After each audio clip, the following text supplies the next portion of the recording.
is Smino really worth listening to? Now, you talked about Love for Rent last episode. Yeah. And I seen that you was praising it. Every time I go on my timeline, whenever something Smino comes up related, someone's always glazing it. I'm like, okay, I'm going to get into Smino this day. Him and Saba, to me, they dang near the same when it comes to like that one album cover where he has the old man looking in front of the flowers. I kept thinking that was a Smino album. I'm like, where's this album at? Then I typed in Saba outside. I bet you it's a Saba album. Boom, Saba. I'm like, yep, I knew it. Racist. He said they all black. Correct.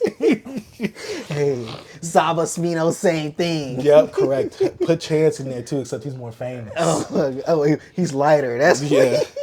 That's why he's more marketable. Oh my god. But Drake, your light skinned brother, taking Smino style. Hey, and guess what? He's making it look cool. I'm just saying. I'm just playing. Please. I'm just like, Smino don't make it look cool. I'm not gonna say that he makes it look cool. I'm not gonna say any man like. No, I'm too old for that now. Okay. But the reason to listen to this Smino's Black Swan, Noir, and Love for Rent. Yes, sir. Now with Black Swan, I see where he was going at with that album. I did not like that ish at all. To me, I was listening to this, and I just thought about what he was saying about Chance, about how it's palatable and why girls love it because it sounds nursery rhymey. To me, this is what Black Swan is for Smino. It sounds very nursery rhymey. It sounds very... It sounds like he's trying to do like a bad Chance impersonation to me. It just sounds too cartoony. It sounds too animated at times. Rapping, yeah, he's cool at it. In this album, I was like, this just ain't hitting for me. And then the actual sonics of it, this production did nothing for me at all. I'm just like, yo, can I turn this off right now? Please. That was only on the third track. And I'm just like, yo, like I was listening to this beat and I'm like, I don't want to ever listen to Smino again if this is the rest of it. But then I went into my Spotify thing and I saw that I liked another song, so I'm like, okay, so it must just be this album. Yeah. And also, whenever I hear people talk about Smino, it's either the Noir album, but that's because it recently got on vinyl, or the Love for Rent album that people praise, and it has that good J. Cole verse or whatever, and you know, the cover art and all that type of stuff. So I was like, all right, maybe I'm just tripping on this one. I went to Noir. I enjoyed it. I like those. All right, he's rapping. He toned down that corny production that he was choosing. Your production on that first album, Black Swan, was not it. To me, this is like, I can see why girls love this right here. Yeah. I see why. This feels like bubbly rap, and I don't like it, B. It made me feel feminine like Kendrick a bit. You know what I'm saying? I just didn't like that. Got a touch of your feminine energy? Yeah, and I didn't like that. He got too in touch with his. Vibe? That's why he has girls on his project on each one, because he just singing feminine vibes. I'm like, I'm not feeling it. I can see why girls love it. I can definitely see that. Like, especially the girls like that listen to only underground rap and not really the mainstream rap. These are the type of girls that listen to this right here. But yeah, the girls that are alternative, the different. Yeah, they ones. love them some Smino. Yeah, and I don't. It's funny because you could just tell which girl. Oh yeah, you listen to Smino, don't you? Like it's one of the, like, if you listen to Smino, you wear overalls. the shea butter chicks. Oh, you wear overalls? Oh, you don't shave under your arms? You must be a Smino. Like, y'all Smino in the headlock. You must listen to Smino. I know you going to his concert too. You travel out of state for that. Hey, look, you gonna be the mystery van. Scooby-Doo driving out. You know they listen to Smino, boy. If they got Day them in their bio, me. I'm gonna say something, but I'm not gonna say it though. I have to say it, but I'm not trying to get us canceled. Hey, boy, we can't get canceled yet, boy. Hey, I'm not trying to get them to backtrack. Digital footprint. When we hit 100 bands, then we get canceled. Hey, I'm starting deleting episodes. It's like, dang, I thought they had more episodes. Nah. I thought y'all posted daily. No, we only got 10 episodes.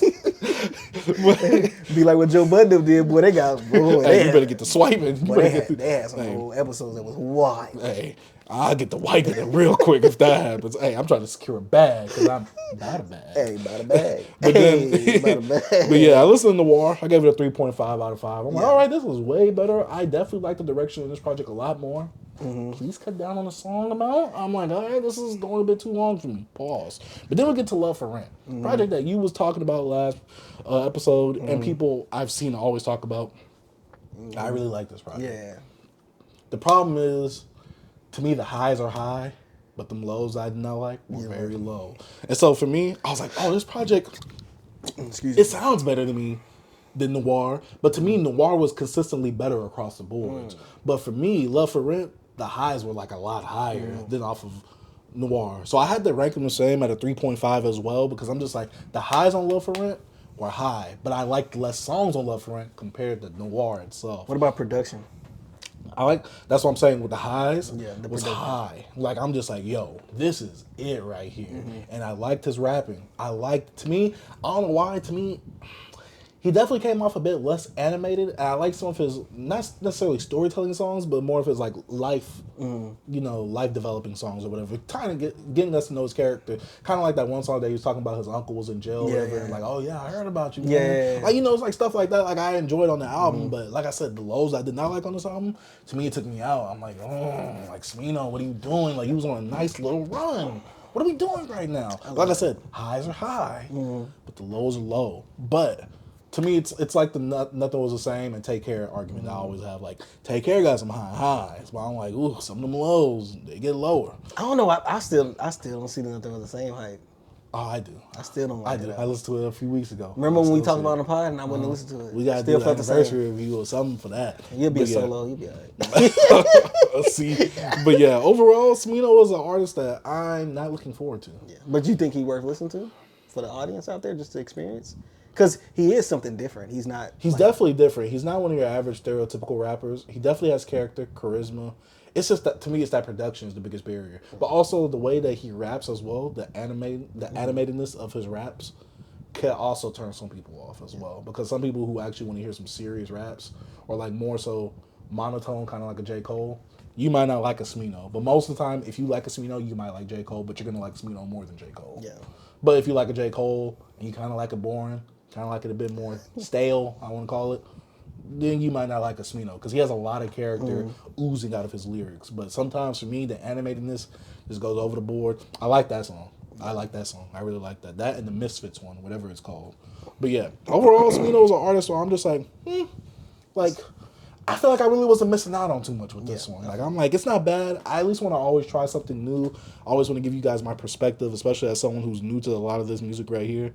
This isn't for me, but it's also not bad. Yeah. I'll say that. Smino was a good, they near my eyes say a great artist. Yeah. It's just not for me. That's what I'm saying. Like, it's certain artists I don't recommend you because I'm like, I know this guy. I know what he's going to like. Sometimes he surprised me with certain things he liked. Because I remember, like, back in the day, not back in the day, but like, 5 years ago when Igor came out, did not expect him to like Igor. I loved Igor. And I know you loved it. That's what I'm saying. I did not expect you to like it. Why not? But you end up, B. That's good music, though. That just sounds good, though. The Sonics is good. But you would still be like, this is not for me. Nah. Yeah. Like if I was like in middle school, high school, yeah. I'm older now. What other album besides Igor? What, that I was surprised you liked? I probably have to really go back and look. But Igor is one of those albums I really didn't think you was going to like. I was waiting when we used to pod. And I remember you was like, yeah, I like it. I was like, I did not expect him to like it. But I think the thing is with me is, I took a big break from Tyler. Remember, I didn't listen to Flower Boy. Yeah. So because you just listened to Flower Boy, right? Not too long ago. Yeah. Yeah. And so I didn't listen to Flower Boy. I went from Wolf. I think that was the last one. From Wolf to Eagle. What about Cherry Bomb? Oh, I listened to Cherry Bomb. I didn't like it. I still didn't like it even on my recent listen. So yeah, it was one of those things where I'm just like, like last time I listened to Tyler, I wasn't so hot on him. So. See, pause. Especially after the stuff he talking about Igor. Pause. Yeah, most of the stuff is like probably older because I know now you've been listening to more things. Like I feel like if this album like Coyote by Tommy Richmond came out years ago, I would have probably think you wouldn't like this. But you being into like you like in The Weeknd and like that type of music. I like The Weeknd back in high school. I know, but I'm saying how he is now. You love his new stuff too. So I'm like now I feel like not saying you're now more experimental. I'm just saying your ear is a little different now. So I'm saying back then I probably would be like Chase wouldn't like this. You know what I mean? But I know you like Weeknd, the darker Weeknd. But I'm like, will you like a Don FM type of Weeknd? But I'm saying you like it. I like how Tori is with the synth pop on Alone at Prom. I'd always liked that pop. I just never sought it out there. But no, I can recommend you other albums. I know you're not gonna like it. I just know you're not. You know it's gonna have to be hip hop.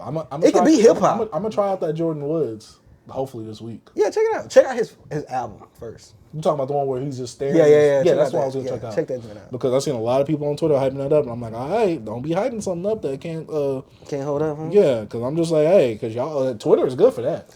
You know Twitter is good for that. I need to listen to this, bro. What was that? Willie the Kid and Vito? Nah, you need to listen to that old project, the one. I have years ago when you showed me. I was like, dang, I did listen to this. Dang, that is the same Willie the Kid. I just totally forgot. You need to listen to the new one, B. Man, shout out to Beyond Beats and Culture.